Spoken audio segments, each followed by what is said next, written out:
Hey everybody. So first off I want to say Happy New Year, Happy New Decade. Welcome to my talk.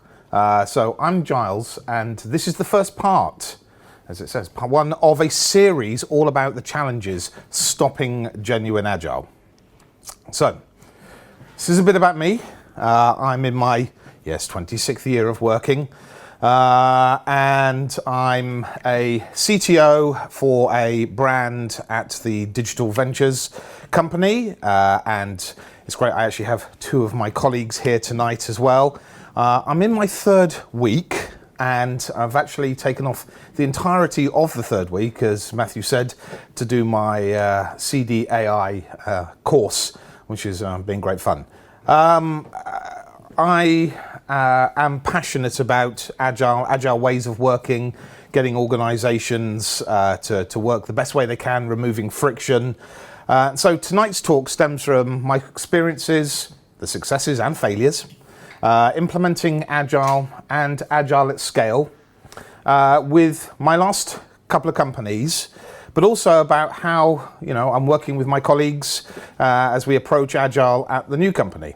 I'm going to specifically be highlighting the challenges that Agile champions and leaders frequently face in the workplace when trying to create an environment that's going to allow genuine Agile to actually take place and flourish. I'm very lucky, as I said, not only to have members of my current company here, but I've also got lots of friends and families from previous companies here as well tonight, colleagues from coaching courses as well. So I'm very humbled, and my wife, who's heard this more times than she cares to imagine as well. So thank you very much to her as well for this. Very humbled. All right, let's move on.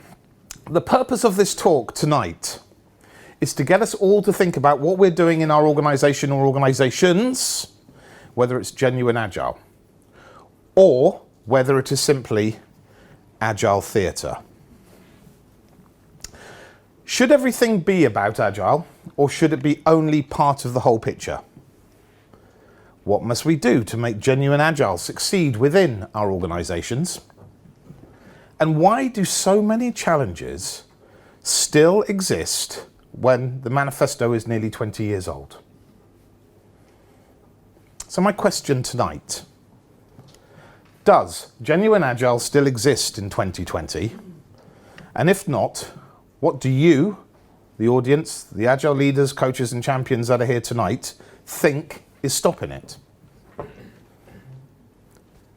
My personal answer is that genuine Agile can and does exist in many companies and organizations all around the world. But there are pitfalls that we must not fall into, and there are many, many challenges and obstacles that we're going to face and have to overcome along that continuing journey for Agile. There is no destination, and that's one thing I want to make very clear. It is all about that continuing journey of continuous improvement. So what is Agile today? Is Agile simply a cult or ideology? Is Agile becoming a goal? Is it becoming just about doing and not about being? I love the heads shaking in the room already. Becoming too prescriptive and bureaucratic? Becoming fake? Only about partially implementing parts of the process? Is it only for software development? Only about scaling and brands and methodologies and transformations and having to follow them? Is it the whole answer? Just a tick in the box exercise, especially for senior management? Just about qualifications? Or, as I mentioned earlier, becoming Agile theatre? So with this first part of the series of talks, I'm not here to teach or provide solutions. Instead, I'm here tonight to share some of the things that stop Agile being genuine in the workplace. And this is a real opportunity for us all going forward to collaborate, everybody here and the wider Agile community, to get organizations to genuinely become more agile. More on this to come. So questions I ask on arrival in an organization. Are we entering into an agile adoption for the right reasons? Do we understand the why? Are we implementing a way of working within which agile teams can actually flourish? Does our agile leadership behave with an agile mindset and not just with agile words? Do we have top-down, and then some would say as well, even bottom-up, buy-in to the adoption of our agile processes? Is our organisation operating in silos or as a system that's working really well together? Do we have the right set of building blocks for our desired agility level? And are our agile successes being limited by the culture? These are some of the real things that genuinely are pervasive today. So let's start with aspiring to be agile. Surveys by Deloitte and McKinsey show that more than 90% of senior management in large technology organizations are giving high priority to the mandate of making these same organizations agile. Empirical evidence and popularity clearly shows that modern agile frameworks deliver superior results compared to those of traditional approaches, and this is where that mandate is being driven from. Despite this, less than 10% actually consider their organization to be performing at a high level of agility. And this is from a report that came out in 2018. So in aspiring to be agile, this came from that same McKinsey report. The percentage of agile companies and traditional bureaucratic companies whose performance units follow a given action. So the dark blue line is agile, the light blue line is bureaucratic. Employees provide each other with continuous feedback on behavior, progress, and/or outcomes. So we can see 80% to agile, 43% to bureaucracy. Leaders encourage employees to work together by incentivizing team-oriented behavior. 90% for agile, with 59% for bureaucracy. And business units establish small teams with full end-to-end accountability. And that word is really, really strong here, accountability. 88% for agile and 58% for bureaucracy. So, according to McKinsey's Global Agile Survey of 2018, more than 80% of respondents say their organisation has undergone a digital or agile transformation over the last 5 years. A mere 16% report a success, with 3% claiming a sustained transformation. And that is dreadful, especially after we have all, as a community, been working in this way since that manifesto was written in 2001. So this gap between aspiration and reality has led to many organisations today claiming to be agile in one form or another, when clearly they are not. Eroding the sense that somehow genuine agile still exists or can still be aspired towards. So this leads nicely onto tonight's challenges. I'm going to share the 9 common, probably biggest challenges that I have seen or faced most often in my career that are blockers for me. In my quest for genuine agile and working in that organisation that is genuine. The aim of the talk is not to provide answers, but to share challenges that then become opportunities for us all as an agile community to work on and solve together. I'm going to explain more about this at the end of the talk. But I hope that none of the challenges that I'm going to share tonight are new to any of the agile leaders, coaches, champions, people that even may be new to agile in the room here.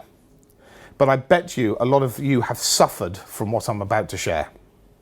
And having recently read over the last year or two some fantastic books and articles online that brought to light my shared challenges, I've taken inspiration from them to share these here tonight. And of course, I'll share any references that I've used through tonight at the end of the presentation as well. So, challenge number 1. Being agile in name only isn't genuine.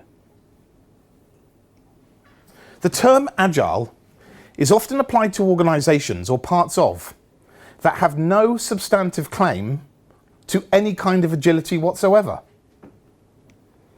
This usage wrongly leads to many organizations being called agile, even though they are still managed through traditional bureaucracy.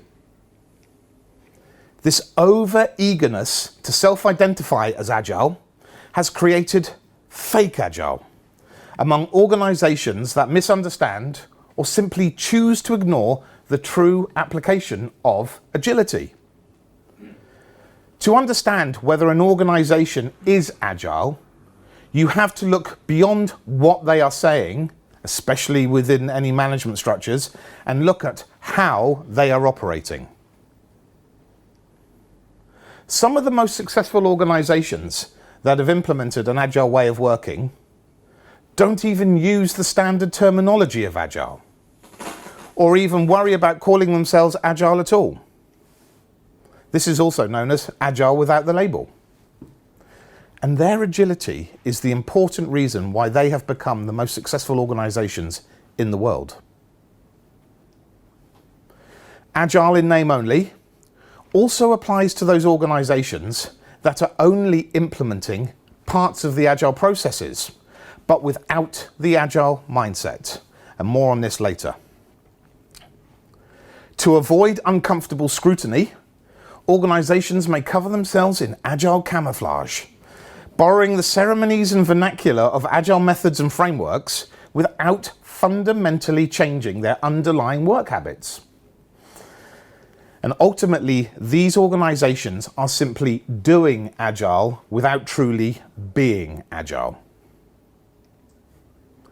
This claim by organizations calling themselves agile can never be perceived as genuine and will never be successful. It'll end up in that bucket of 97% that fail. How we stop this happening is going to be a challenge in itself. With the fact that so many organizations around the world are agile in name only, it's led to the creation of the Manifesto for Half-Assed Agile Software Development. This is great because it starts with, we have heard about new ways of developing software through paying consultants and reading Gartner reports. Through this, we have been told to value individuals and interactions over processes and tools. And we have mandatory processes and tools to control how these individuals, we prefer to call them resources, interact with one another. Working software over comprehensive documentation, as long as the software is comprehensively documented. Customer collaboration over contract negotiation, within the boundaries of strict contracts, of course, and subject to rigorous change control.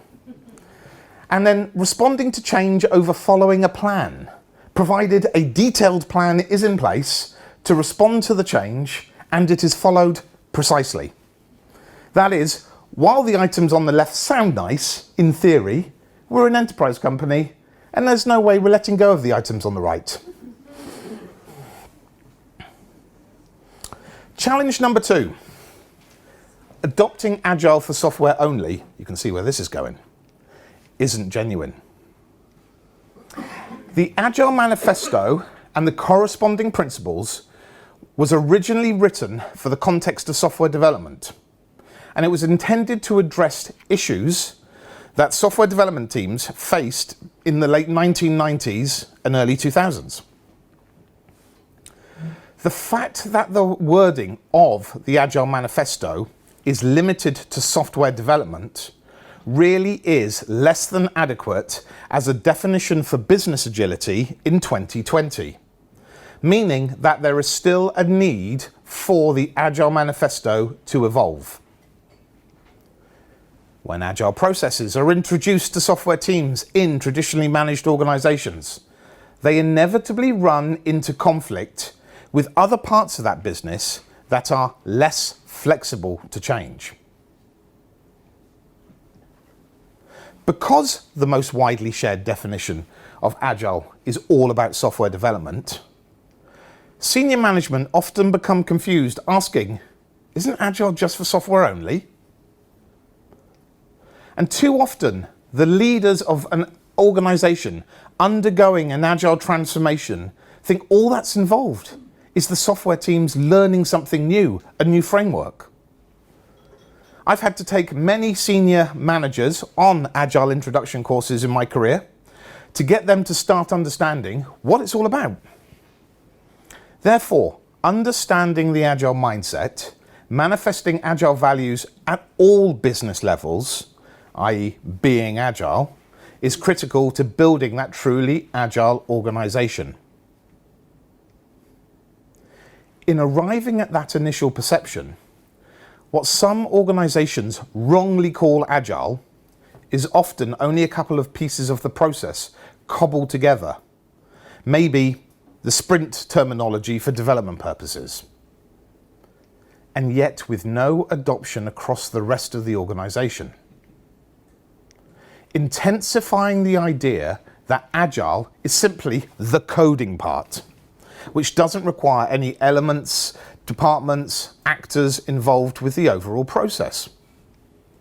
This again creates a version of fake Agile within that same organization and limits the idea that Agile actually refers to the ability of that organization to rapidly respond to change. As we all know, and I hope we do, coding, and I'm a software developer, is only a relatively small part of the overall delivery process. It's not surprising then that the perception of just making the coding part Agile with no engagement with the rest of the organization makes it run into huge conflict. Especially if that organization is working in old ways, old mindsets, with old business processes and bureaucracy. The two halves don't match. Genuine Agile should not be restricted to software development. Instead, it should be focused across the whole organization to achieve successful business outcomes. That's what we all want. And therefore, Agile, especially for software only, is not the goal. Challenge number 3, obsessing over scaling isn't genuine. As we all know, you like the Porsche? As we all know, the industry term scaling is about how we can ideally scale Agile practices to support the enterprise. It's essentially enterprise Agile that's focused on the adoption in large-scale environments. However, scaling across that large enterprise is not scaling more of the same. There is no cookie-cutter pattern for us to use. Scaling across a large heterogeneous enterprise is about breadth, diversity, and complexity. I've been many places, and often many organizations obsess about scaling up Agile as this is some sort of organizational goal to achieve. On top of this, some of the current efforts to scale Agile seem to be trying to shoehorn the horizontal ideology of Agile into the vertical management structures that exist and are pervasive in lots of organizations. In the process, they run the risk of degrading and destroying everything in Agile that is authentic and useful. All that remains are empty phrases and labels of Agile, just not the reality. So we would then be back in an unproductive vertical world of hierarchical bureaucracy, something we certainly don't want. One can see why such an approach would be popular with traditional management, because it saves them the trouble of having to make any changes. The approach preserves and supports the existing management top-down ideology, as well as extravagant bonuses for those people at the top maintaining it. So a fundamental issue here is that if the organization is thinking about scaling up Agile, it's on the wrong track. The challenge of genuine Agile is how to descale big, monolithic, internally focused systems and their business processes into tasks, projects, products that can be run by smaller, agile, customer value focused teams. Another perspective in support of genuine Agile here is that it is about a way of being, as I've already mentioned, and does therefore not require practices to supposedly make it scale.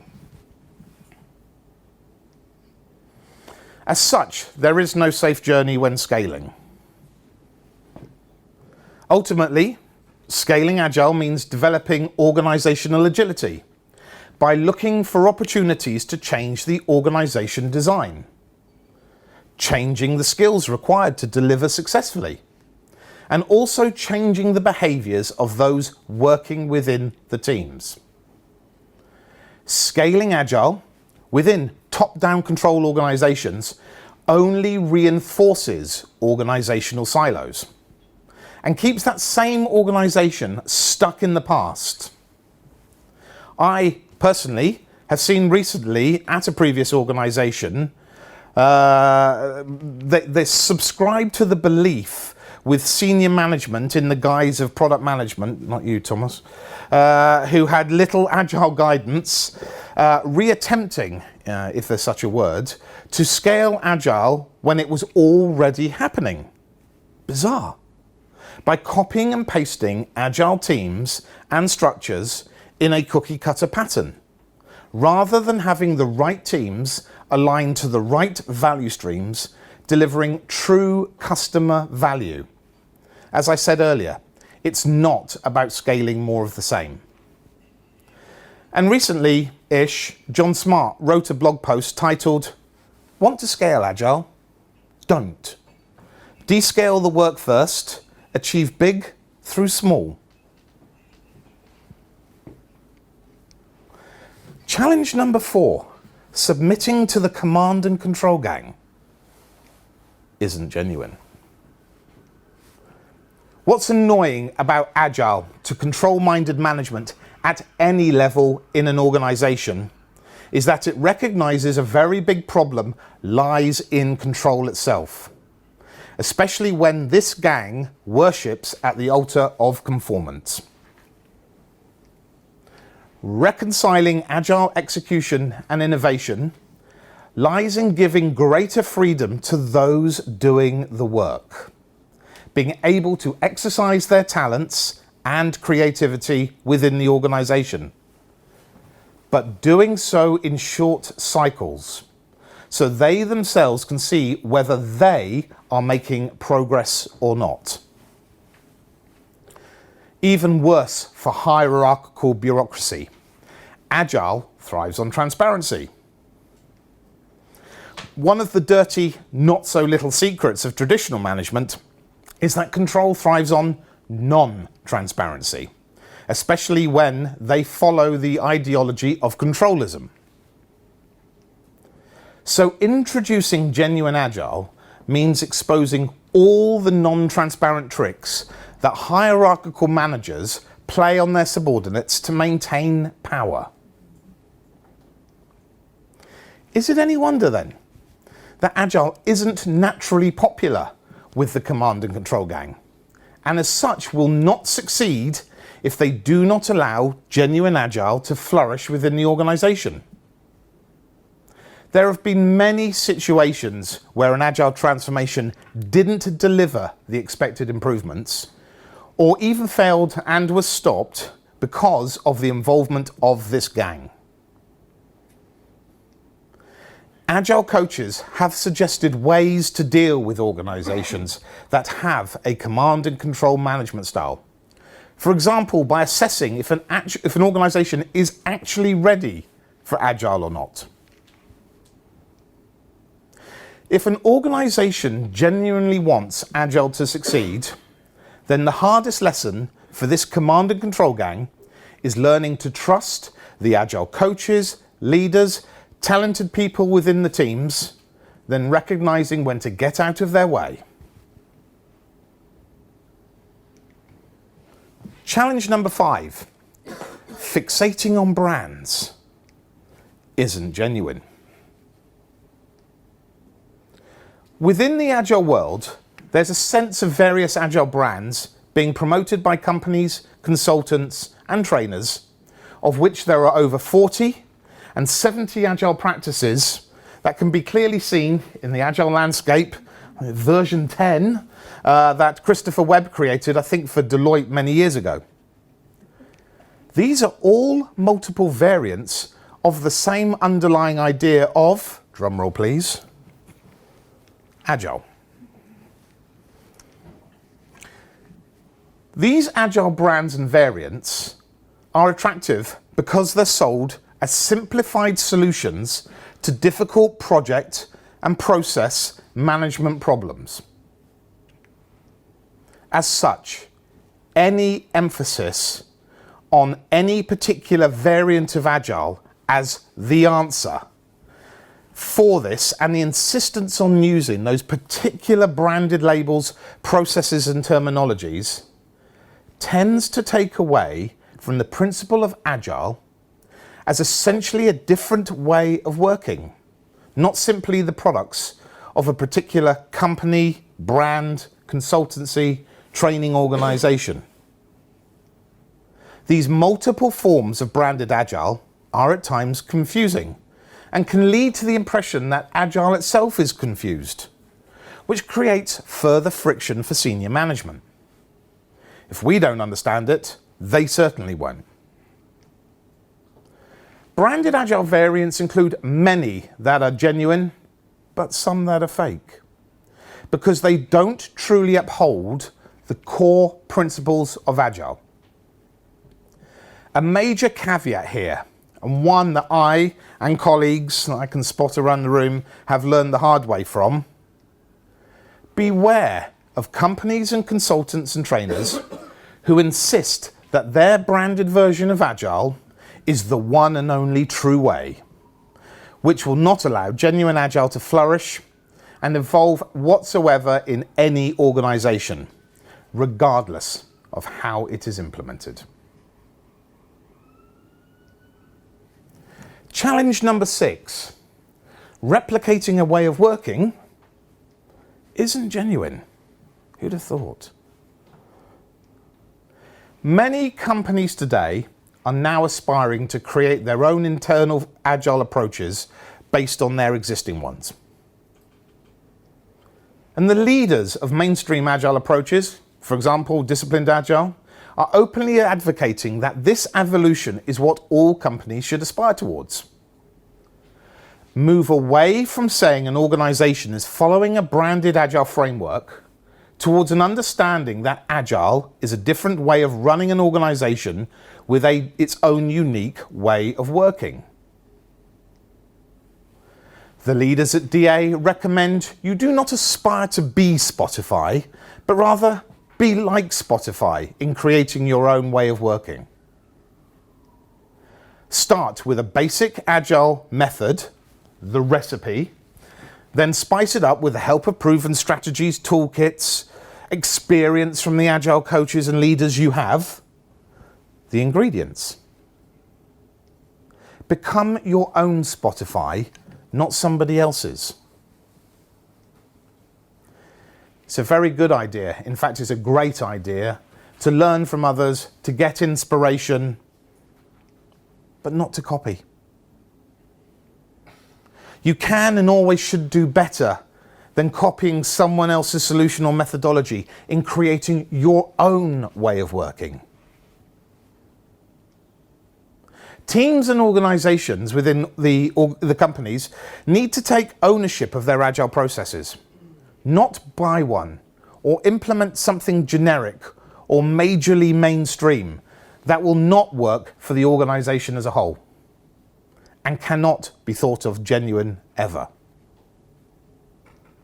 Create an organizational culture that supports trust, innovation, autonomy, experimentation with little bureaucracy for genuine Agile to succeed. If you're copying the Spotify model, ask yourself, are you a music streaming company based in Sweden? Because it's the only place it's ever going to work. Challenge number 7, enduring organizational friction isn't genuine. IT as a metaphor is often compared to that of a car. High-performing teams in an organization are often described as a Ferrari. I hope you like the Ferrari, Corrado. The Italian. Good. I know this firsthand, seeing teams previously described as lethargic in an organization, in some ways like that of a backstreet garage owner, sat in a deck chair with a hanky on his head, not wanting to do any work on a car that's up on a ramp, and transforming that team into a Formula One team and working so well and in tune with one another that they take the wheels on and off the car in 2.5 seconds. And I've got people here who have been part of that journey and part of that transformation. However, there is no point in tuning that Ferrari or Formula One car if it's going to be stuck in traffic. It isn't going to go any faster. Traffic and blockers in front of that Ferrari need to be moved out of the way for it to perform. There's no space to support these high-performing teams with major organizational impediments.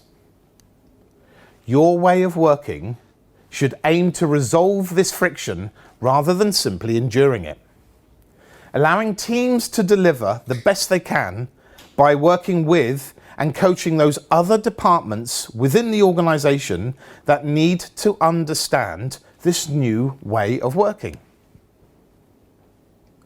Do not think for 1 second that this friction can simply be sidestepped in somehow achieving true, genuine agility. And this has caught myself out and colleagues more than anything else on our quest. Challenge number 8, the penultimate challenge.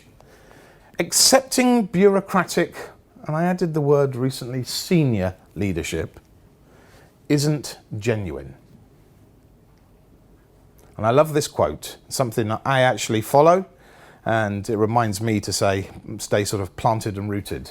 We may encounter many defeats, but we must not be defeated. One thing that hasn't changed with the popularity of Agile, there's still loads of pressure from the top down. In an ideal organization, C-levels should transform too. I should know, being one. But that's simply not the case in many companies today, especially ones that I and colleagues that are here tonight have worked in, where they revert back to the only processes they know, believing that they somehow understand delivery better than those who look after the teams or are part of them daily. One author, Gary Hamel, gave a vivid description of bureaucracy and this top-down pressure in a recent Harvard Business Review. Summed it up as, strategy gets set at the top, power trickles down. Big leaders appoint little leaders. Individuals compete for promotion. Compensation correlates with rank. Tasks are assigned. Managers assess performance. And rules tightly circumscribe discretion. Bonkers. As such, these same executives are still focusing on trying to snap their fingers, trying to become agile magically, also known as the Harry Potter syndrome, often without any care or truly understanding why. Trying to witness a faster time to market, as it says, which ultimately never comes. Senior management, and please note I do not call them senior leadership, often doesn't understand what Agile actually is, and sometimes don't even want to understand. I recently had a relatively negative manager who used to say of me and the Agile framework to others, "What is that thing you do?" Even if I told him 20 times a day. I actually once got an apology from the people he was talking to after he moved away from them. They therefore mistakenly think it might be some new kind of bureaucracy that they don't understand. Voodoo. Associating it with a lack of control or management and somehow thinking it's a chaotic free-for-all with no plan. Or they believe they may lose control of the products and not be able to make changes to them as and when they see fit. Senior management often experiences friction with new ways of working, often due to a lack of education being given of the journey, or a lack of understanding the why, or even simply just due to a general resistance to change. Wrongly thinking it will cost too much to implement, often due to the need of required roles, even though we may have streamlined teams to begin with. Or losing real sight of the real goal, which is achieving successful business outcomes, not simply doing Agile because it's some new mandate. Another issue for senior management is that the standard Agile vocabulary, born from the foundations of Agile, with frameworks such as Scrum, was devised purposefully, notice I say purposefully, to be unattractive to senior management. Done on purpose. Unfortunately, one thing we, as this Agile community, have to be very mindful of is that these same frameworks have offered little or zero guidance to those people who actually have to change the most. We seem to have completely missed the part that people who need the most coaching are those senior managers in charge. Iterative change has become so fast with our Agile ways of working that big hierarchical bureaucracies cannot cope. And in turn, that means senior management cannot cope with the pace of Agile either.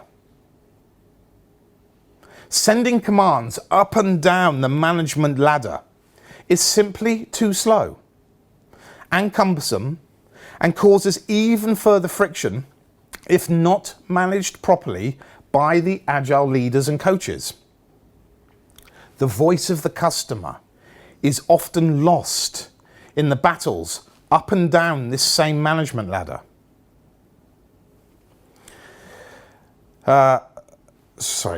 With those at the top being so far removed from the customer and the work being done to even truly understand what is going on, let alone understanding how to actually respond to it. They fixate on wanting to change things like culture, but not in an Agile way. Producing 50-page IT roadmaps that'll be out of date in 3 months, without understanding that they need to change first of all and become supportive of what is going on already within the organization. So this new way of working can wrongly become rediverted into another company reorganization, driven by the same senior management wanting to get control back over what has been happening. This creates even further change fatigue. I've heard people talk of the soul of a department being ripped out with changes like this.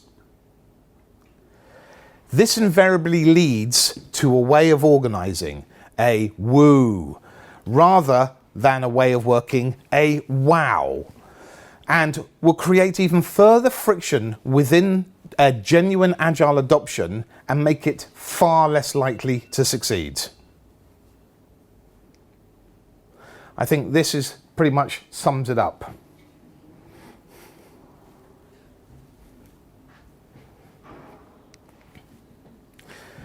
The Business Agility Report that was produced last year states, "The report is a sobering account of obstacles along the way, particularly in larger organizations that suffer from risk-averse cultures, organizational silos, bureaucratic layers, workforce passivity, traditional mindsets, and above all, lack of strongly supportive leadership at the top."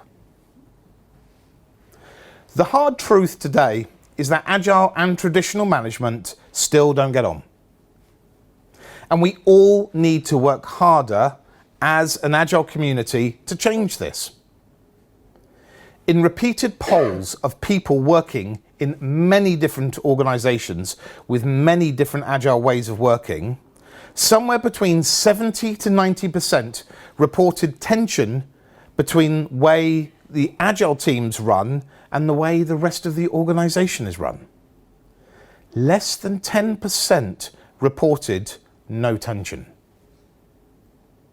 This is still 20 years after Agile as a mindset and approach was created. Ultimately, Agile leadership throughout an organization is a lot harder than traditional leadership.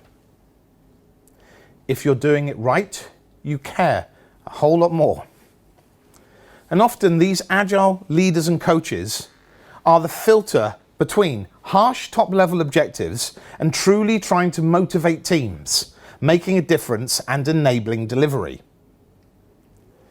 Agile leaders must help organizations understand that it's not a new level of bureaucracy and they will not lose control of their products, and understand that they need to help coach the senior management to understand what it is they are committing to, which I believe is a quote from Deming. They must also ensure that they are providing the guidance required and advising the senior managers of the approaches being taken by the teams. An Agile leader or coach, whatever is your preferred terminology, is by necessity someone who lives and models this Agile mindset, i.e. someone who is pragmatic, knowledgeable, flexible, open, respectful and responsive, not prescriptive and bureaucratic. I think this pretty much sums it up. Genuine Agile leadership equals living the Agile mindset. The last challenge. Having a fixed or closed mindset isn't genuine. I hope we all realize that. As discussed earlier, organizations that are very Agile often shy away from using the label Agile whatsoever, and are using their own homegrown words and vocabulary, which is a whole lot more genuine. The main difference between those organizations that can claim to be truly Agile and those that can't is for a large part down to those adopting an Agile mindset as a large part of the company culture, i.e. being Agile and not simply doing Agile. If this doesn't happen, then that company culture will never improve. Even if somehow, perversely, senior management thinks it'll be just fine that way as it is. An Agile mindset is that set of attitudes that support that truly Agile way of working. These may include things like respect, collaboration, improvement and learning cycles, pride in ownership, focusing on delivering value for our customers, and the ability to adapt to change. This mindset is necessary to cultivate those high-performing teams I talked about earlier, who in turn deliver amazing value for the customer. The mindset is also independent of terminology, labels, brands, processes, and helps with fixing the perception of whether an organization can claim to be truly agile or not. If this mindset is cultivated and nourished, the teams will experience amazing outcomes. And I've been through those peaks and troughs to see it. Happy employees delivering great value and amazing results. Ultimately, Agile is about embracing that different mindset. Agile is not a system, not a methodology, not a platform, and certainly not an organizational structure. Just waiting for someone to take a photo. In my experience, when people in an organization have the right mindset, it hardly matters what tools, processes, and practices they are using. The Agile mindset makes things come out right. Conversely, if they don't have an Agile mindset, it doesn't matter if they're implementing every tool, process, practice exactly according to the rule book. You're not going to get any benefits from it. The mindset is the environment within which Agile teams truly flourish and can claim genuine agility. Without this mindset, Agile simply remains an inert, lifeless set of ceremonies. And I love the nodding heads. So, our journey for genuine Agile. If you've decided you want to become an Agile organization, you're embarking on a journey to create customer value at high speed. There is no one-size-fits-all process at the start of the journey. On how to achieve it, there's no rule book, or how it will simply reduce costs from the outset as a goal from that senior management team. It's also something that cannot be implemented overnight, regardless of who tells you it can, especially across a large organization. There are many factors, some that have been discussed already this evening, and many other challenges that need addressing first of all to make a success of the journey. There is not a set path, and the outcomes differ for all organizations. Why you can't copy the Spotify model. It's not about adopting that model or framework that works for somewhere else, or being forced to change your approach and journey halfway through, especially when the maturity of engineering, product, program delivery, and coaching capabilities are already being proven. Always focus on the reason you're doing this journey. It's not about creating or simplifying a nice organizational chart for senior management. Your organization is not the goal. It's a means to an end. And if you lose track of that goal, no organizational model whatsoever will help you achieve the transformation or deliver the right business outcomes in helping create that customer value at high speed. As I've already mentioned many times this evening, Agile is that mindset. It isn't just a methodology to implement within the existing management framework. Agile is about working smarter rather than harder. It's not about doing more work in less time, or as some people wrongly believe, doing twice the work in half the time. It's all about generating more value with less work. You don't do Agile if you simply want the benefits. You have to be Agile. When Agile is done right, the teams are working within a business model that generates value for the whole organization as well as their customers. Therefore, our goal should not just be about Agile. Our goal is enabling successful business outcomes. Ultimately, this way of working and approach sets up that organization and company to say it is genuinely being agile. So, parting thoughts. Forget about whether you are scaling or not. Whether you need to say you're following a particular brand to make a success of your adoption or transformation. Box ticking to make the organization be thought of as doing agile.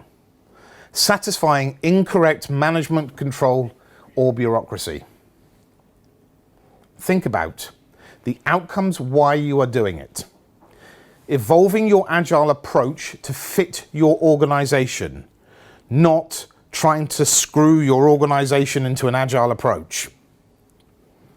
Creating a wow, that way of working that works across the entire organization, and becoming that focused agile environment that delights customers. Enjoy the evolution. So, my 9 challenges wrap up. As I mentioned at the start of the talk, the aim of this evening was not to provide solutions or answers, but to share the challenges for genuine Agile, which then become a catalyst and opportunities for us all as an Agile community to solve together, especially if they are still being pervasive in our organizations today, which leads nicely on to the final question and have your say. What is genuine Agile for you, and what are your Agile challenges getting there? On screen, you will see a QR code and a short URL. This will take you to a very short 2-minute survey where you can answer this and a couple of other questions. Now, the outcome of this research is going to be a report into the challenges that are still affecting the implementations of genuine Agile within organizations nearly 20 years on since the launch of the Agile Manifesto, and what we all need to do to come together to resolve them. Now, the data is going to be predominantly from the UK, it's where I'm doing the talks, but not limited to it. And it's going to be published in a white paper in conjunction with Growable, hopefully in Q2 2020. Now, I hope I can come back later this year and actually share the findings from all the research that I've been doing over the last 6 months in a second part of the series, leading on to further workshops, projects, collaborations on overcoming these challenges through Agile leaders and coaches helping to provide and share answers and solutions, and allowing those ways of working, those wows, to simply become commonplace within our organizations, enabling greater business agility. Thank you very much.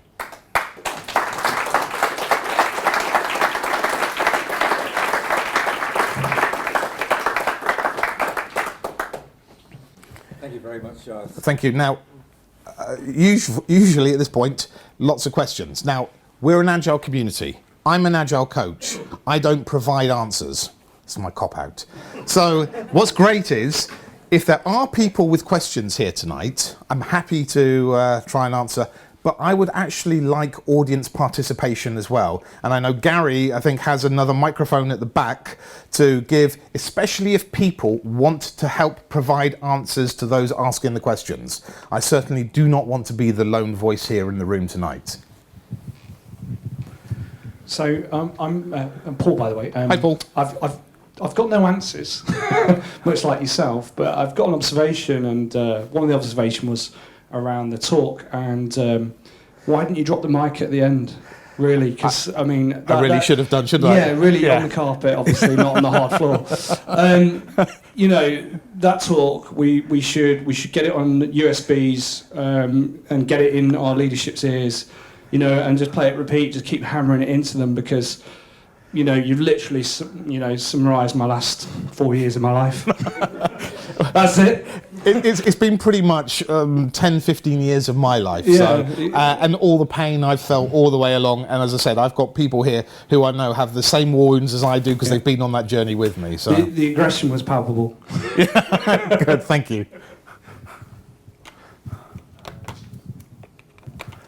Hello. Hi. There is one thing that it caught my attention is actually that when you said that we are doing nothing to help the people that need it the most, which is the one that is the top leadership. So in my experience, it's not saying other people aren't. No, the thing, I really agree with it because the way we actually introduce Agile, we go to the people that we find on the floor, we talk to them, and we convince them, and those are the people that really need it more and they actually are looking for it most, or some of those. But I think it is true that we are not doing that much more to help those that need the most help to transform. And anything that you could suggest on that? Yeah, I think it's actually one of the things. I'm not wanting to stand here and start selling courses that AWA are doing necessarily, but the Enterprise Agile, the Agile coaching courses, I've got a colleague who I did one of the courses recently, Mark, with, and it was phenomenal. It just enabling actually what we need to do to help those senior leaderships and a playbook and a toolkit that we can actually use with them to help get them on the journey. Now, for me, hopefully I'm going to be able to work with all of my colleagues and peers and new family in the new organisation and use all of that learning, that passion, and sort of help bring them on that journey right from day one, minute one. But I genuinely, there are courses, there are people out there who are vastly more passionate than I am, who will, you know, help you and enable you to have those playbooks and processes to help get senior management to become senior leadership. Cool. There's a chap on the back there. So following on from that, I'm Robert, by the way. Hi, Robert. Is it a case of having to identify the people at the top or work through to the top in order to enable all of this to happen without quite as much pain as we're all used to? I think Mark and myself especially know it starts at the top. In my career, as I've progressed through sort of management, but also very much with the Agile element as well, I've tried to push Agile upwards and obviously push it, you know, support it downwards as well. It's succeeded in some places, it's failed miserably in others. The point being is now that I am in that technology leadership position, hopefully I will have a much easier job to help coach, mentor my leadership peers within the organisation and my boss, and do amazing things and have amazing outcomes from it. I just genuinely, it's whether that senior leadership team has the appetite for it. But I think all of the playbooks and toolkits I've seen say you've got to start at the top. And if the top don't buy in, you'll only get so far. You'll get to a ceiling and then you'll stall. You'll fail, which is why there's only 3% sustained transformations globally, which is just shocking when we all work in this way with this mindset and the approaches and the frameworks that we operate in, and yet there's only 3% successful transformations. It's dreadful.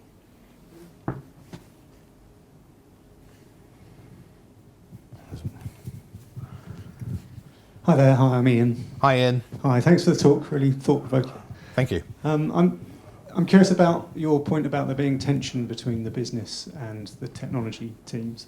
Do you think sometimes tension can be healthy and it's actually when there's a power imbalance that there's a problem. Yes, absolutely. And you couldn't have asked a better question, because it's what I've been learning all day today on my instructor course. So learning about conflict and conflict resolution and healthy conflict, and you need it in an organization to enable things to absolutely, happen, having the passion, pragmatism, etc., etc. It is where, for me, the challenge has always remained that if that senior management capability are not on board with the journey you're on, you might as well be a country mile apart.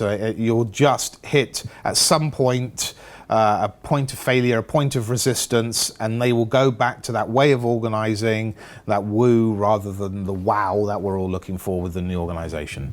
But yeah, the healthy dialogue and healthy, conflict is phenomenal, but negative conflict is the thing you just need to stay away from.